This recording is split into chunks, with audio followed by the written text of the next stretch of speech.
Yalla Boker Tov, Chag Sameach, Moadim et Simcha, Tou Bishvat Egia, Chag Lailanot, mais on a un cours à thème ce matin, le lundi 17 du mois de juin. Monsieur Lévy, Yatikowijik, on a commencé.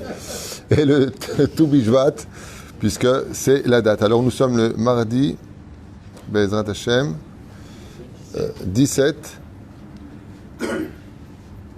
janvier, là c'est marqué 18, donc je pense qu'il y a une erreur. Acheté pour... donc... Bouchoucha Baruch, pour les 30 jours de son frère Binyamin ben Samson, Bouchoucha, Zichron Livracha, qui aimait particulièrement la musique, Bezrat Hashem, les Ilulot, Purim. Effectivement, c'est le cas de le dire, la musique est synonyme de joie, comme on va pouvoir l'étudier aujourd'hui. Donc le thème qui m'a été demandé, c'est sur la musique dans la Torah. Qu'est-ce que dit la Torah sur le domaine de la musique? C'est ce qu'on va étudier, Bezrat Hashem, avec quelques exemples à nous donner. On pensera en même temps à l'élévation de l'âme chez le Kol Mété Israël, Bichlam, Julo Yom Tov Ben Esmin, Adam Mordechai Ben David Atia, Gérard Grulik, Eli Elman Ben Mazal, Sarah Bat Chnena, Sassan Bat Esther Alevi, Neili Bat Sheba Polet, Kalfoun, Nachma Bat Léoni, ou l'élève El Fav Dalim, Refouach Lemach Lama Meira, pour Baruch,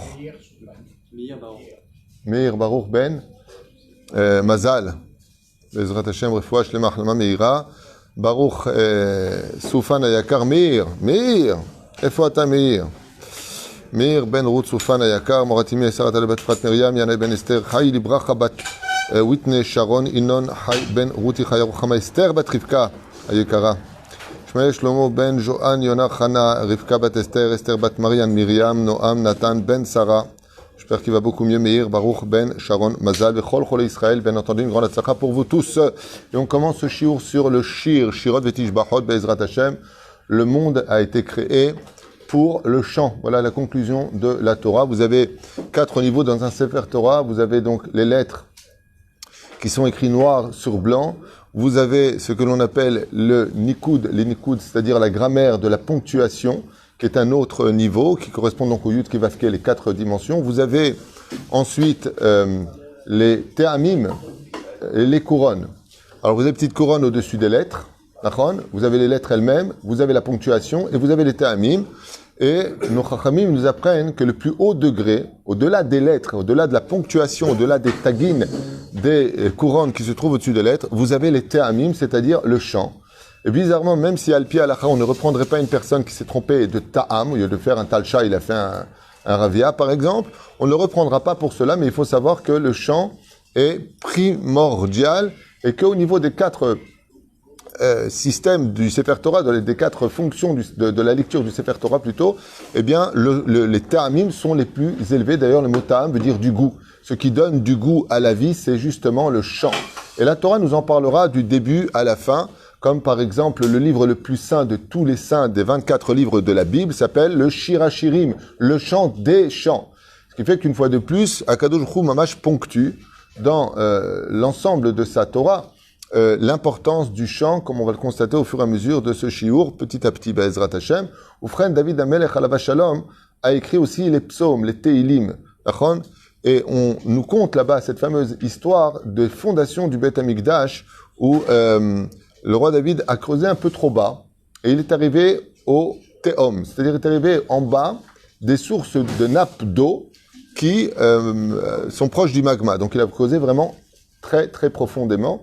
Et nos sages, enfin dans Shmuel Bet aussi, on nous conte là-bas que le monde a failli être envahi par les eaux qui sont montées par les fondations du roi David, car le roi David n'a pas construit le Beth Amikdash, mais il a construit les fondations du Beth Amikdash et il a construit la première muraille du Beth Amikdash, qui est aujourd'hui le Kotel Amaravi. La raison pour laquelle le Kotel est la seule muraille qui nous reste depuis 2000 ans de la destruction du temple par Titus, c'est parce que c'est le roi David qui a créé cette muraille. Ce qui a touché le roi David ne peut jamais être détruit. Shneimar David Israël, Chai ve Kayam.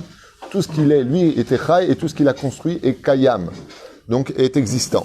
Et là, quand même, qu'est-ce qu'a fait le roi David? Il n'a pas su quoi faire à ce moment-là, parce qu'il voyait les eaux qui commençaient à envahir le territoire de Jérusalem et qui s'étendait au-delà de cela. Et il a demandé à Achitophel de lui trouver une solution. Et il lui a dit, écoute, il y a une solution.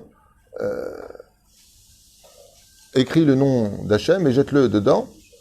Et pour faire descendre les eaux, donc Yud Kevavke, comme on a vu, pour Mesota, pour la femme qui est Sota, hein, le roi David, il lui a dit, prends un argile, écris le nom d'Hachem et jette-le à l'intérieur.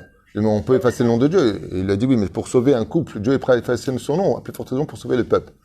Et là, le roi David, qu'est-ce qu'il a fait? Il a écrit les 15 Shir Amaalot que nous avons, les 15 chants d'élévation, et les eaux se sont atténuées. À Emet, qu'est-ce qu'on apprend pour nous de cela aujourd'hui? Quand on veut atténuer les dinim, les Xerot Kashot, faut lire les Shir Amaalot. C'est pour remonter une situation, Maalot, c'est les élévations, les 15 chants d'élévation. Et donc, on a vu que les eaux, plus le roi David chantait ses 15 Teilim, et plus les eaux bouillantes redescendaient dans le Théom, Rabbah, à l'intérieur même de sa source originelle dans laquelle il descendait. De là, nos sages nous ont expliqué que Béhémet, quand on veut atténuer les dinim, quand on veut qu'une situation s'arrange, eh bien, contre toute attente, la meilleure des choses à faire, c'est de chanter. C'est quand même curieux. Je suis viré, le mec il est heureux. Nachon, pourquoi? Parce que le chant a une particularité, c'est que le monde a été créé pour cela. La raison pour laquelle Dieu a créé des créatures, par exemple, on se pose la question vis-à-vis des cétacés que Dieu a créés, des animaux que Dieu a créés, tous les animaux chantent. D'où le Perek Shira. Qu'est-ce que font les animaux? Pourquoi tellement d'animaux ont été créés au monde? Qui a kadosh baruch hu bara otam lirvodo. Ufren les malachim plus exactement, les anges. On voit dans le combat de Yaakov Avinu alav shalom que quand il s'est battu contre l'ange d'Esav, il vient et lui dit à l'aube, et il faut maintenant que tu me laisses partir. Je reconnais ma défaite. Il faut que tu me laisses partir. Pourquoi? Parce que j'ai attendu jusqu'à aujourd'hui pour enfin faire mon chant. Et ce matin, c'est mon heure à moi d'aller chanter en l'honneur de Dieu. Et Yaakov Avinu va lui dire, il n'y a pas de problème, seulement bénis-moi. Et le chant, c'est-à-dire que l'ange qui devait monter faire son chant, va lui attribuer un nom qu'on connaît tous, puisque c'est le nom que nous portons en tant que nom de famille de façon générale, Israël. Et c'est quoi les lettres du mot Israël? Shir-El, le chant de Dieu. C'est-à-dire que, comment on s'appelle en tant que juif? Le chant de Dieu. On peut dire que les nations du monde ont tous compris une chose, même au niveau des sectes, c'est qu'ils chantent tous au nom d'Hachem. Dans toutes les religions, soit l'islam où ils chantent à la Mecque, que ce soit dans les églises où même le gospel là-bas où ils chantent, Alléluia, il n'y a pas de connexion avec Dieu s'il n'y a pas de chant. Même quand on fait ça idbodedut, selon le Meyased HaChassidut, le Baal Shem Tov, la Chassidut commence d'abord par une liturgie, par des chants. On a vu le roi David alav shalom lui-même, comme il s'exprimait, il y a eu deux personnages qu'on ait connus d'ailleurs incroyables, qui étudiaient la Torah, et à la fin de cette étude, David prenait son harpe ou son kinnor, son violon, et jouait en l'honneur de Dieu. On n'a jamais connu ça, à part un autre personnage contemporain aujourd'hui, c'est le Yahanouka, le Rav Shlomo Yehuda, qui à chaque fin de cours, il prend son orgue et il joue en chantant avec des milliers de chassidim en l'honneur d'Akadosh Baruch Hu. Zedavar, Pashut, Nifla, Venisgav. Une des choses pour lesquelles, d'ailleurs, National Geographic, l'Elef Alpha Avdalim, c'est le plus étonné en observant le monde animalier, c'est que ça chante de partout. Dans le chant des dauphins, des baleines, le chant des animaux dans la forêt. La seule chose que tu entends, Bémet, ce sont des chants. Plus que cela encore, le Zohar Kadosh nous apprend, et d'autres livres, comme Reshit Rochma, et bien d'autres, comme le Kavayachar, que Akadosh Baruch Hu a réservé comme salaire le chant pour toute personne qui est tzaddik de ce monde, toute personne qui est tzaddik dans ce monde, pour élever son âme dans tous les honneurs qui lui sont dus, eh bien, on lui fait entendre des chants. Je m'explique clairement. Et ce que je veux vous dire maintenant, c'est quelque chose qu'il faut retenir à vie.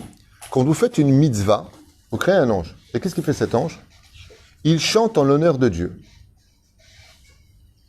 Et par contre, quand on fait une avéra, c'est pire. Eh bien, cet ange noir, comme le dit la Gemara, eh bien, lui, par contre, crie des cris horribles devant Dieu. Et je vous pose une question. Vous êtes, par exemple, en train de vous reposer. Par la fenêtre, vous entendez une magnifique voix qui chante. Ça vous fait du bien ou pas? Ça fait du bien. Et vous entendez un hurlement digne des pires films d'horreur. Comment vous sentez? mal.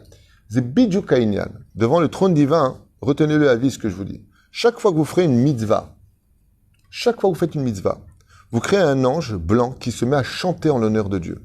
Chaque fois qu'une personne fait une avéra, lo alenu, comme toucher sa femme Nida par exemple, c'est un ange sombre qui se lève et qui hurle devant Hachem et qui demande justice. Mais il ne vient pas avec une voix élogieuse, il vient avec des hurlements. Hachem Ishmor Virachem. Hachem Ishmor Virachem. Donc on voit que même dans le monde des créations journalières de chacune de nos actions, on crée un potentiel de chanter en l'honneur de Dieu ou de faire crier des sons, malheureusement, pour les méfaits qu'on a commis. Et c'est pour cela d'ailleurs que les chants expriment plusieurs dimensions dans le judaïsme. D'abord, c'est le langage de l'âme. Le langage de l'âme, c'est le chant. Quand quelqu'un n'est pas bien, il écoute de la musique et il retrouve le moral. La musique est capable de nous transporter en dehors de nos limites journalières. Elle a quelque chose d'extraordinaire. La musique peut même faire bouger nos membres. Une fois, ça me fait rire, ce genre de choses. Quand il y a de la musique avec Darbuka et tout ça, même des fois, ta femme, quand elle amène le plateau, elle fait un petit pas comme ça. Il y a toujours un... Je me rappelle une fois, on était avec Fred et ma femme et Aurélie et tout ça. Et ils ont mis... On était à un mariage, j'avais une choupa à faire, et on arrivait pour prendre un verre. Ils ont mis une musique avec un rythme, tu pouvais pas rester tranquille. Et d'un coup, je vois les femmes qui sont très, très pudiques. Et mais j'aime. T'as les orteils qui commençaient à danser dans les chaussures, après les chevilles, après mais j'aime. Et à la fin, Fred, elle a dit, là, je peux plus, là, bon, il faut qu'on s'en aille, là, on va se mettre à danser, c'est pas possible. La masse, ça vient te prendre le corps. Quelque chose de l'oyouman. Il y a quelque chose en toi qui te donne envie, mamash, de bouger. Pourquoi de bouger d'Afka? Le corps, c'est pas minastam, c'est parce que notre corps est composé des 248 mitzvot positifs de la Torah et 365 tendons des mitzvot négatifs de la Torah, et notre corps est composé de l'ADN, donc Aleph Dalet Nun Yud, et de beaucoup d'autres choses qui expriment justement l'ADN. Vous savez que l'ADN a quelque chose de très particulier. C'est que si vous comptez les barrettes de l'ADN, elles se répètent à l'infini à Yud Ke Vav Ke. Vous savez ça? Vous avez vu ça? Non? Quand tu prends l'ADN, tu regardes sur l'ordinateur, il y a une vidéo qui est passée. Moi, j'ai tué bien avant ça. C'est incroyable. Yud Ke Vav Ke, c'est le nom de Dieu. Il est dans l'ADN. C'est-à-dire que tu as 10 barrettes. D'accord? Yud. Après, tu as 5. Après, tu as 6. Après, tu as 5. Et ça recommence. 10, 5, 6, 5. 10, 5, 6, 5. 10, 5. À l'infini. C'est fou. Il n'y a pas 11. Il n'y a pas 9. 10, 5, 6, 5. Yud, Ke, Vav, Ke. J'ai regardé ça sur un ordinateur. L'ADN, tu comptes les barrettes, c'est exactement ça. Il y a un petit espace à chaque fois. 10, un petit espace 5, un petit espace 6, un petit espace 5. Ça recommence. Akadosh Baruch Hu, il est dedans. Et comme Akadosh Baruch Hu aime le chant, comment Dieu a créé le monde, il a créé par le chant. Akadosh Baruch Hu be'atzmo birvodo bara et ha'olamot, tous les olamot. Ce qui fait que le tzaddik, quand il parle de ce monde, il est accueilli dans une lumière intense et il rejoint les mondes supérieurs dans des champs aucun esprit humain ne peut comprendre, ne peut imaginer. Et bien entendu, on va voir tout de suite des exemples qui sont un petit peu troublants. C'est que l'un des points qui retarde le plus la Géoula, c'est parce qu'on ne chante pas assez. C'est fou, hein? Je donne un exemple de la Gemara dans Sanhedrin. Okay? Il y a un roi qui avait le potentiel d'être le Melech HaMashiach. À Emet, il était le Mashiach. Il a raté le coche. Pourquoi? On parle de Chizkiyahu HaMelech. Sancheriv, roi de Ashur, vient détruire Jérusalem. Akadosh Baruch Hu envoie l'ange Gabriel, et là il se passe quelque chose, feuille de Pessah.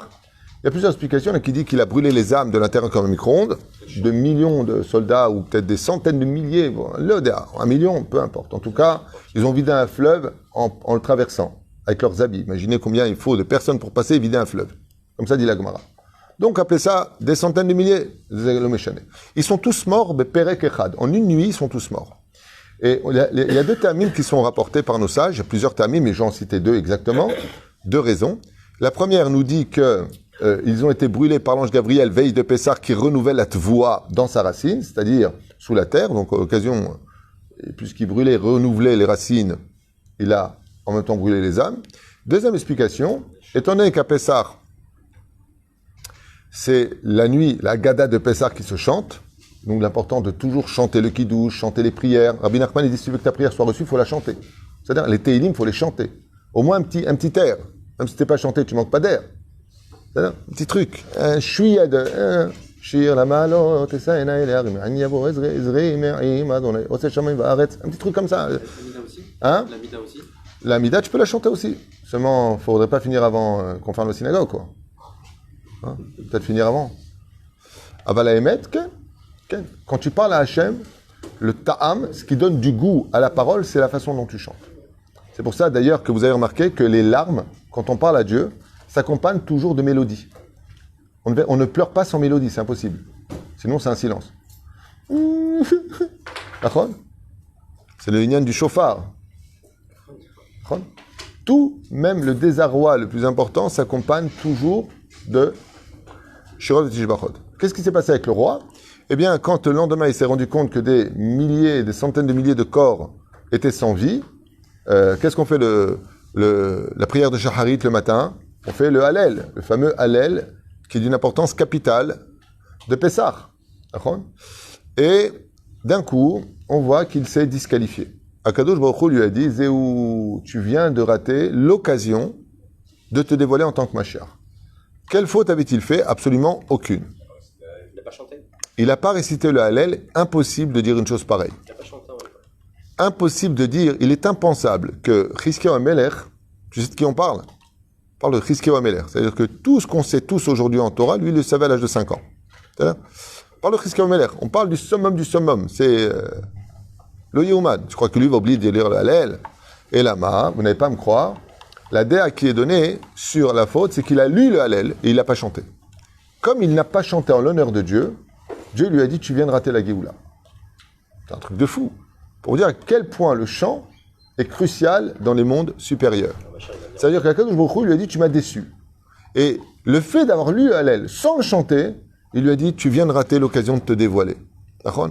Le Yehuman qui sous-part d'avoir casé, c'est important. Bon, ça, Alléluia, il le lit. Non, c'est-à-dire que la shir, c'est que même des fois quand on est pressé, parce que quand à la prière du matin on fait le Hallel pour Rosh Chodesh, il faut être très intelligent pour diriger une synagogue, sage je dirais, parce que d'un côté il faut chanter, de l'autre côté il faut penser à ceux qui travaillent. Tu ne peux pas laisser les gens, sous prétexte que toi tu restes à côté ou que tu vas étudier dans le collège, alors tu te fais une synagogue pour toi. Chas v'shalom, tu dois penser à tout le monde. Il y a des gens qui doivent être au travail.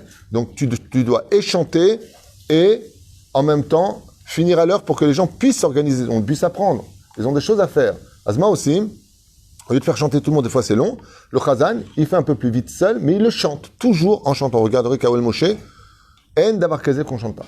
En. Le Mashiach va venir en chantant, là. Le Mashiach, il vient en chantant, oui. Vada Sheken. On peut chanter dans une autre langue, on va en parler tout à l'heure, juste fini avec ça. Donc on voit à la gravité que Chizkiyahu HaMelech s'est disqualifié de la royauté d'Israël en étant le Mashiach parce qu'il n'a pas chanté. C'est-à-dire que c'est considéré dans le ciel comme étant la malochartem l'ervodi. Pourquoi vous n'avez pas chanté en mon nom ? C'est pour ça que je vous ai créé, Bezrat Hashem. Et le tikkun final, vous le verrez à la fin des temps, quand viendra le Melech HaMashiach et la Géoula, qu'est-ce qui va se passer ? Shira ma'alot beshuva donai et shivat zionei azimale sichok pinu ulshonenu rina. Qu'est-ce qui va se passer à la fin des temps ? Eh bien, on ne pourra plus parler quand tu auras le dévoilement d'Hachem sans chanter. Ulshonenu rina. Vas-y rina. Rina, c'est pas ta cousine. Rina, ça veut dire en hébreu, le chant. C'est-à-dire qu'à la fin des temps, on va se mettre à chanter. Et prenons l'exemple qu'on vient de lire de Shirat Hayam. On sort d'Égypte, on vit la Géoula, et qu'est-ce qu'on fait ? Shirat Hayam. Ça veut dire que la Géoula s'annonce avec le chant. C'est un truc de fou. C'est-à-dire que le chant est pas accompagnateur du judaïsme, il est le judaïsme lui-même, dans le sens où Az Yashir, Moshe, Ouvne Israël, Mazé Yashir, la Gemara nous dit Mikan Triat Hametim. De là-bas, Az Yashir. Mazé Yashir. Ça veut dire que tout comme la Géoula a eu lieu avec un chant, elle aura lieu avec un autre chant. Shenemar Shirul Adonai Shir Chadash Kinflaotasa. Qu'est-ce qui se passe quand on vit un miracle ? On a envie, Baruch Hashem, de chanter en l'honneur d'Hachem. Le chant est l'expression du bonheur, du langage de l'âme, de la connexion entre l'homme et son créateur. C'est pour cela que de l'autre côté, il faut faire très attention. Même si Alpidine, on peut jouer avec en disant si j'écoute des musiques roll, que je comprends pas les paroles, ou que je comprends les paroles, mais que les paroles n'ont pas de vulgarité ni de mal, patati patata. D'accord. Sodek, Minadine, quelqu'un qui ferait tchouva et qui dit bon ok, je vais plus écouter. Aujourd'hui, la vérité, je vous dis franchement, faut faire très attention parce que là où il y a du miel, il y a des mouches vertes. Ok. Ce qui fait que si ce qu'il y a de plus élevé dans le judaïsme, c'est le chant, le Satan, il va s'installer au maximum où ? Davka dans le chant. D'accord ? Et je vous donne un petit exemple. Un exemple très connu. Elisha ben Abouya, la Gemara pose la question, elle dit, comment se fait-il que ce Tana, qui était du niveau de Rabbi Shimon, qui était du niveau de Rabbi Meir Balanès, Rabbi Akiva, celui qui est monté dans le Gan Eden, et qui malheureusement lui est ressorti, mais en reniant toute la Torah, comment tu as pu voir le ministre de l'Intérieur dans le monde d'en haut, qui s'appelle Même Tête, tu reviens, tu parles, tu sais que Dieu existe plus que tout le monde, tu es capable d'être le maître de Rabbi Meir Balanès. Elisha ben Abouya, c'était le maître de Rabbi Meir Balanès, au début. Comment? Omeret Agmara, vous n'allez pas me croire. Quand il était enfant, les parents de Elisha ben Abouya lui ont fait venir des musiciens qui jouaient de la musique grecque. Ça a fait une tâche chez lui. Il n'y avait pas de parole, c'est la musique. Mais ce n'était pas en l'honneur de Dieu. Chez Nehemar, tout ce qui sort de l'impur est impur. Le fait qu'on lui ait fait écouter de la musique roll dans les oreilles de Elisha ben Abouya, ouais, ça a créé une tâche chez lui qui a renié Dieu à la fin de sa vie. Comment c'est possible? Pour vous dire à quel point le chant, c'est le langage de l'âme. La reine, on verra aussi un événement incroyable qu'on dit tous les Gdolim aujourd'hui, où qu'est-ce qu'on a fait? Dans les temps modernes, on a pris des musiques roll et on a mis dessus des paroles de Kodesh. C'est bien? Adon Olam, Asher Malach. Bon, c'est bien. Mais l'air, Adon Olam, qui fait du, comment ça s'appelle, je ne sais même pas comment ça s'appelle ça là, ok? Et tu mets dessus des paroles de Kodesh. Alors c'est bien, d'un côté c'est bien. Pourquoi? Celui qui voulait absolument écouter des paroles des musiques roll, il peut les écouter maintenant avec des paroles de Kodesh. Aval, le problème de ce genre de choses, c'est que ça rapproche les éloignés, mais ça éloigne les rapprochés. C'est celui qui était dans la Torah et qui écoute ça maintenant. Martis varim shalot sarich. C'était pas la peine. Mais celui qui est loin, c'est bien pour lui. Au lieu d'écouter maintenant de on dirait qu'ils ont mal aux dents, ouais, bah, il va écouter un truc qu'il aime bien au niveau de la musique, même si c'est toujours un peu souk-bête au niveau de la reproduction, c'est toujours un peu différent. Mais au moins, c'est des paroles en l'honneur de Dieu, car la langue a été créée pour servir Hachem, ne pas dire de la shonara, mais faire des louanges à Kadosh Baruch Hu, trouver du mérite et pas constamment accuser, et ainsi de suite. Et la reine, tout cela nous est donné pour une fonction précise. Écoutez bien comme c'est beau. Le chant dépend essentiellement de la gorge et de la langue. La femme originelle, Ève, on ne peut plus écouter sa voix, parce que la voix est d'une telle dimension qu'elle représente l'intimité de la personne. Ce qui fait qu'il n'y a pas de différence entre écouter une voix qui chante et une femme sans un kissouille. C'est les 5 points de nudité qui sont chez la femme.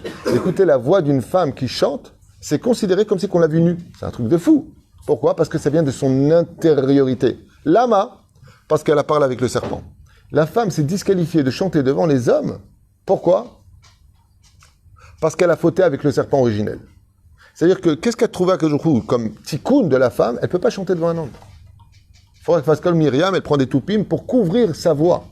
Pourquoi? Parce que la voix de la femme, c'est sa sensualité. Mais la reine, pour vous dire à quel point, à Kajourou, quand il ne veut pas, par exemple, entendre quelqu'un, il arrête de le faire chanter. Comme les serpents. Les serpents, ils ne chantent pas, ils sifflent. Ils ne chantent pas. Sauf quand ils ont des sonnettes. Mais ils préviennent de la mort. C'est fou. C'est-à-dire, qui à Kadosh Baruch Hu, quand Dieu veut se débarrasser de quelqu'un, il lui dit « je veux pas que tu chantes ». Ça veut dire que Dieu veut se débarrasser des femmes, chas v'shalom. Mais ça veut dire tout simplement que la femme n'aura pas le droit de chanter devant des hommes. Al-pi al-achaz assour. Quelqu'un qui va au fa et il voit une femme qui chante, bah moi je suis sourd chamour. Enfin, tu vas dans les mariages, il y a des femmes qui prennent le micro et qui chantent, c'est khlatset. T'as pas le droit de rester. Atanoten gibou il sourd chamour, assour. Juste. Et la reine, on se rendra compte que le chant est partout, les 10 chants dans le Tanakh. Vatashir Dvora, Bezrat Hashem. Shir, c'est aussi le nom de ma petite fille, il n'y a pas de rapport, mais je dis ce que je veux. Ça s'appelle Shir, ma petite fille. Une de mes petites filles, pardon, Hashem. Mignonne comme tout. Et on peut constater d'ailleurs que le nom Shir pour une enfant, ça donne du caractère, hein, parce qu'elle en a du caractère. C'est ce qu'elle veut. Velachem, Bezrat Hashem. Tout le domaine du chant, c'est le domaine de l'amour.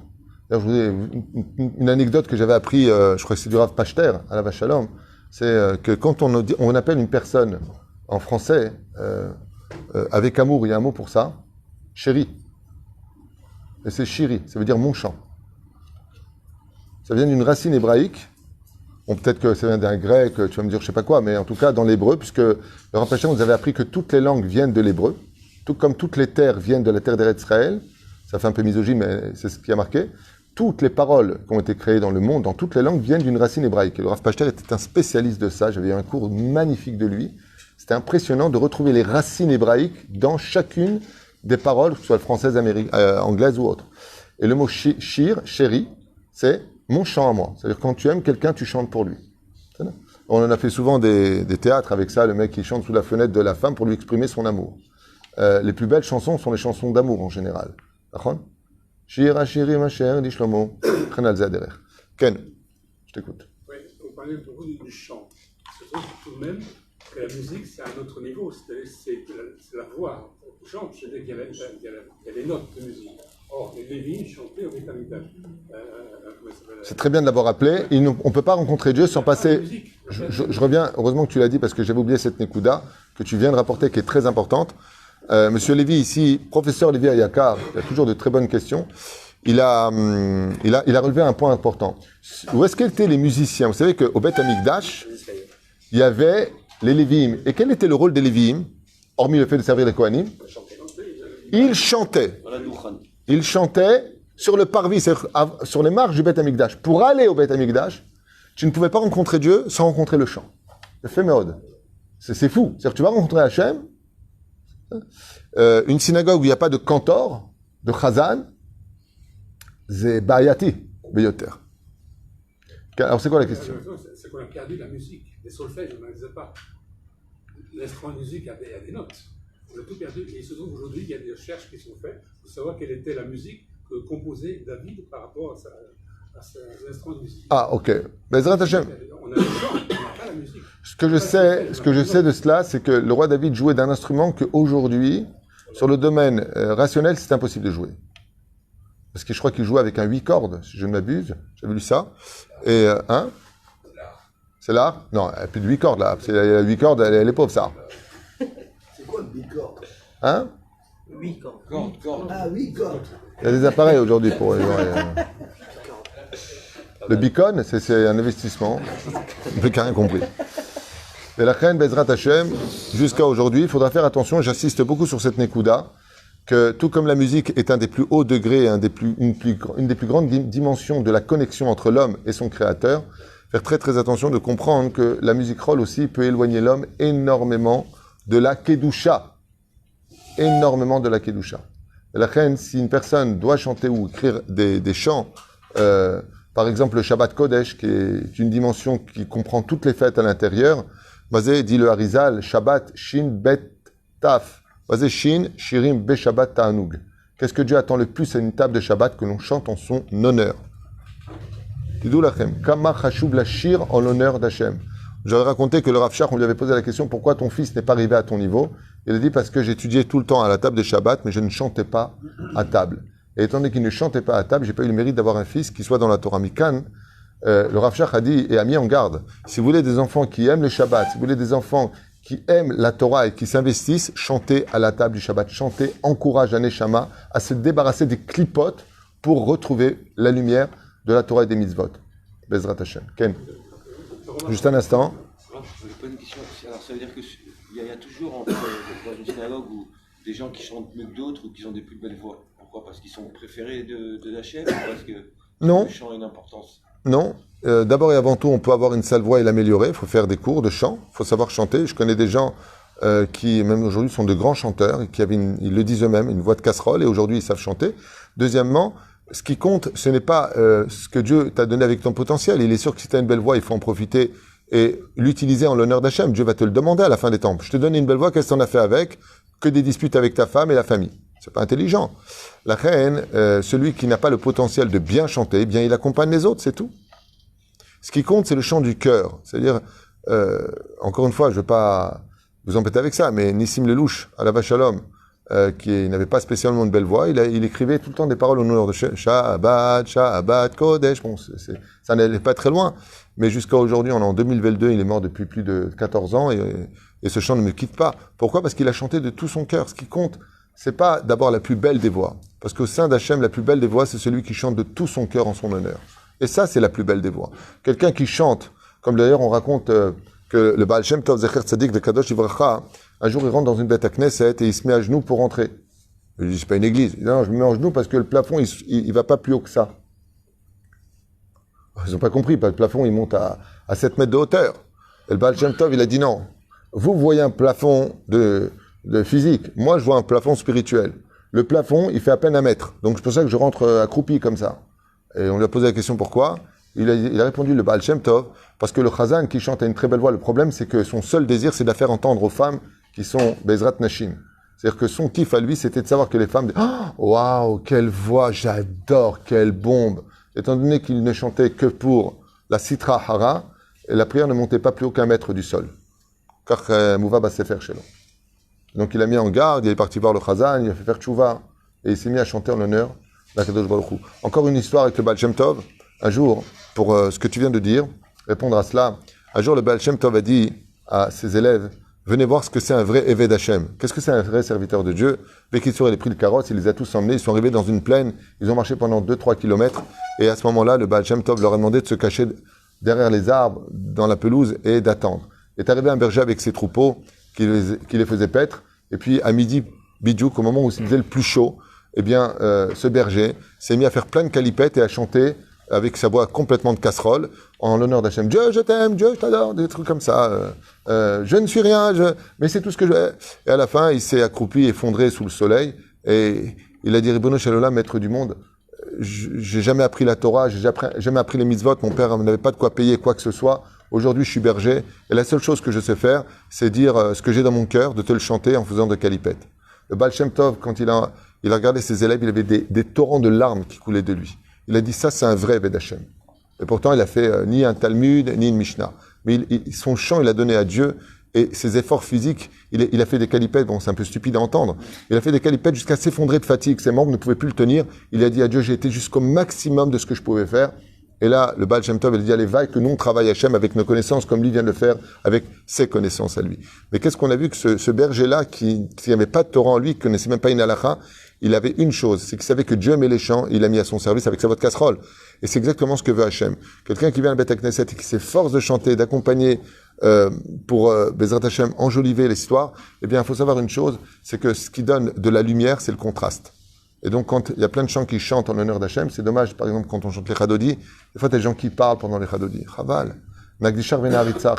Même ça, il faut le chanter. Même si on va vite, des fois, il faut savoir le chanter. Toute occasion qui nous est donnée de remercier Akadosh Baruch Hu, il faut le chanter. Je vous raconte une anecdote personnelle que personne ne sait, même ma femme. Chaque fois que je vais sortir un peu d'argent de mon compte et que ça me sort l'argent, moi, je ne vis jamais les choses comme un dû. Je chante en l'honneur d'Hachem. Je fais le Télim 150. Alléluia. Ou alors, Shir la Ma'alot. Toujours. Et pourquoi je vous parle de ça aujourd'hui de façon un petit peu privée, comme ça? Parce que, Bémet, quand vous avez une bonne nouvelle, quand vous avez quelque chose qui vous fait plaisir, n'oubliez jamais de faire un chant à Dieu. Comment ça m'est arrivé? Pourquoi ça m'est arrivé? Parce que devant moi, il y a très longtemps de ça, une personne voulait sortir la carte. Tu sais, et l'argent lui a été refusé. La deuxième personne, ça lui a été refusé. J'étais la troisième personne, ça m'a pas été refusé. Et je me suis rendu compte, grâce à 2 témoins qui sont passés devant moi, donc 2 personnes, qu'en mettant la carte dans l'appareil de la casse-pommade, eh bien, c'était pas un dû que l'argent y sorte. Et c'est tout le temps l'occasion. Dès que tu as la mer qui s'ouvre devant toi, caché Maisonotaf chez la dame qui criait Yam Souf, eh bien, quand tu as l'opportunité d'avoir quelque chose qui vient à toi, tu démarres ta voiture, Bémet, c'est l'occasion de chanter devant Dieu. Tu peux manger, tu peux aller aux toilettes, c'est l'occasion de chanter devant Hachem. C'est pour ça que même ce genre de prière, le Birkat Amazon, c'est bien de le chanter mot à mot. Vous ne pouvez pas savoir combien j'ai de peine de voir les gens finir leur Birkat Amazon, alors que je ne suis même pas à la moitié du Birkat Amazon. Avec tout le respect que je dois à tout le monde, je pense que je lis un peu plus vite que lui. Je suis choqué de voir ça. Arachmanhu. Arachmanu. C'est pas marqué Arachmanu. Arachmanhu. Comment tu peux aller vite? Arachmanhu. Dieu, lui, est miséricorde. Et donc, tu dois le chanter. Pour prononcer les lettres parfaitement hébraïques, tu dois le chanter. Ce qui fait que si le monde a été créé pour le chant, et que la Kéoula dépendra du chant, sans vouloir vous faire chanter, je vous conseille, Bezrat Hachem, d'utiliser cette arme extraordinaire qui attire les anges, parce que dès qu'on chante en l'honneur d'Hachem, il faut savoir que les anges se mettent tout de suite à danser. Quand Akadosh Baruch Hu voit un couple qu'il a amené jusqu'à la choupa, eh bien, qu'est-ce que nous apprennent les Chachamim? Les anges dansent autour du couple. Et c'est pour ça que c'est une mitzvah de faire même cholot, comme c'est marqué à la fin des temps. Les vieux et les femmes et les personnes âgées et les enfants danseront dans les rues de Jérusalem, bien entendu pas ensemble, pas main dans la main, mais ils danseront pour dire combien il est important, pas simplement de chanter en l'honneur de Dieu, mais de danser en l'honneur d'Hachem. Et c'est pour ça que Rabbi Nachman, je finirai avec ça, nous dit quand on va enlever toutes les mauvaises énergies dans une maison, c'est bien de faire Hanoukat Baït. Mais il y a une chose qui est encore plus forte que tout ça, c'est de prendre ses enfants et sa femme et de danser avec eux à la maison, de lever les pieds du sol, de taper des mains. Pourquoi on tape des mains? Ça enlève toutes les mauvaises énergies. Quand tu as du brouillard devant toi, tu fais avec ta main des gestes. Ainsi donc, Rabbi Nachman, il dit, quand tu tapes des mains et que tu lèves tes pieds, que tu danses et que tu chantes en l'honneur d'Hachem, tu enlèves les mauvais décrets et tu réinstalles, Be'ezrat Hachem, la citra d'Egdusha. Car la Kedusha et la joie ne peuvent venir que chez celui qui ouvre la porte à cela. Et comment on ouvre la porte à la joie? Si tu es malheureux, commence à chanter et tu verras que tu finiras par retrouver le sourire. Baruch Adonai Leolam Amen.